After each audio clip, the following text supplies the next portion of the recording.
This video goes over question 2 of the business optimization assignment.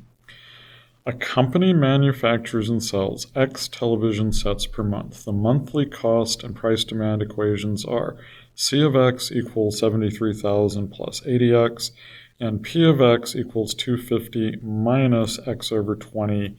They give us a domain restriction, but we're not actually going to put that in the graph. Find the maximum revenue, find the maximum profit, production level for max profit, and the price the company should charge for each television set. Then if the government decides to tax the company $4 for each set it produces, how many sets should the company manufacture each month to maximize its profit? What is the maximum profit? What should the company charge for each set? So we're going to go put the functions in the calculator. So I've got an old problem here. I'm going to actually go to the last problem we have and then start a new problem. Doc 412. And the first thing I'm going to put in is C of X. And we're going to get rid of caps by going Control-Shift. And my information is on the other side, so we're going to go split screen on this side. So cost is a function of X, and that's just the first thing they gave me in the problem. 73,000 plus 80 times X, and I can down arrow. Then I want my demand curve, which is P of X, and 250, then minus. I like to keep the slope separate from the variable, so I'm going to put in minus 1 over 20. Go right arrow to get out of the fraction, times X. And again, I'm not going to put in that domain restriction. I could, but I don't really need to. I'm now going to go down arrow because I want to put in the revenue function. So revenue as a function of X is X times the demand curve price of X. Now I want to put in the profit function. So I'm going to abbreviate that PR. And that's going to be revenue as a function of X minus cost as a function of X. So I have all four in. I don't have a good window. Once we finish the problem, I'll go back and explain how to set the window if you want a pretty graph. Control Doc for add a page. We're going to add a calculator page. The first thing we want to do is find maximum revenue. So we're going to get the derivative of the revenue function. So revenue is a function of X. So that is my marginal revenue. We're going to set that equal to 0 and solve for X. And spoiler alert, it's going to be 2,500. Menu, algebra, solve to get that marginal revenue or the derivative of the revenue function in. Once the cursor's here, I go up arrow once, highlight it, hit enter, and it brings it into the parenthesis there. Set that equal to 0, solve for X, and we need to make 2,500 TV sets to maximize revenue. But it didn't ask me for that. It said, what is the maximum revenue? So we're going to do revenue at 2,500 sets, and that's 312,500. 312500. We'll check the answer. Good job. Now, maximize profit. So that's how much, what's our profit when blank sets are manufactured and sold for blank each. So now we want to set marginal revenue equal to marginal cost. So this is a linear cost function, so my marginal cost is just 80. Up arrow, up arrow, up arrow, up arrow. I want to bring this calculation back down, and instead of setting marginal revenue equal to 0, I'm going to set it equal to marginal cost, which is 80. So for max profit, I only need to make 1,700 sets.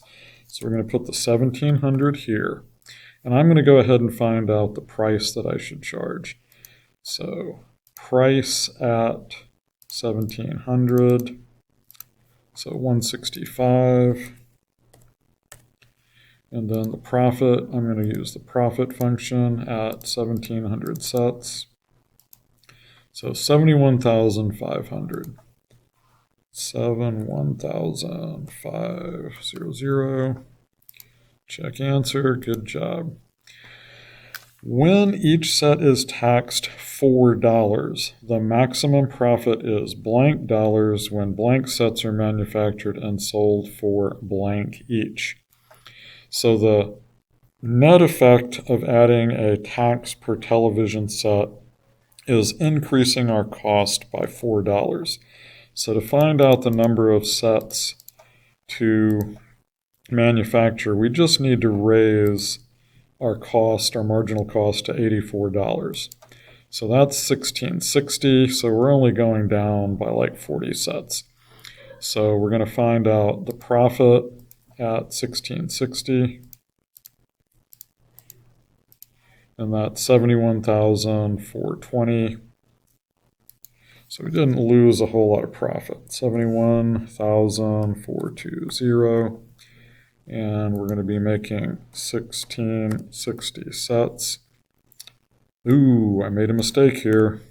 That is not right. So pretend we didn't do that yet. We're going to find out the price that we should charge. So P at 1660. We should charge 167 a set. Okay, so I made a rookie mistake here when I calculated profit. Our cost function is now incorrect, so we're going to go back and fix that. Up arrow to get to the cost function. This is still at 80, so we need to change that to 84. Now we can go back to the calculator and calculate profit at 1,660 sets. So it is a pretty big reduction from 71,005 to 64,780. So 64780. We'll check the answer. Nice work. And if you want to know how to set the windows, if you wanted to see a nice window for the graphs, you can stick around. Otherwise, you can drop off and go to the next problem. Here's my demand curve. I know that the y-intercept is going to be 250. So I'll go like negative 50, negative 25 to 300 for the vertical. And then for the horizontal, we can set this equal to 0, solve for x, and get the x-intercept. So 250 equals 1 over 20 times x. Multiply both sides by 20. So 5,000 equals x. So I now know how to set the window for the demand curve. So we'll hit enter. Menu, 4 for window slant zoom, 1 for window settings.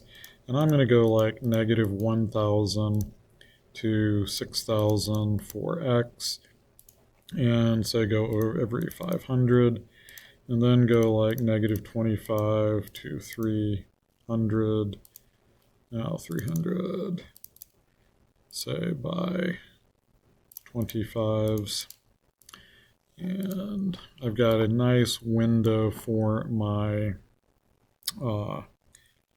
demand curve. Now the curves for the revenue, cost, and profit are going to be much, much higher vertically. But I want about the same window horizontally. So we'll pause and get to those. Okay, so I'm doing a different window here. And just to make sure I've got everything in here, I've got the cost, I've got the revenue, and I've got the profit. So my horizontal window is going to be the same as for the demand function. Menu, 4 for window slant zoom, 1 for window settings, negative 1,000 to 6,000 by 500s. And then this scale needs to be much bigger. If I think like 0 to 5,000 is where my demand is, let's go to about the middle of that. So 3,000 and say times 100. So I'm going to need somewhere around 300,000 there. So I'm going to go negative 50,000 to say 350,000. and put tick marks, say, every 20,000. And get rid of the little header there. So we've got the cost function is the linear, the revenue is the tall downward facing parabola, and then profit is this one. So you need to estimate what your window should be and then try to make it fit that. And we did get all of the problem right, so that concludes this video.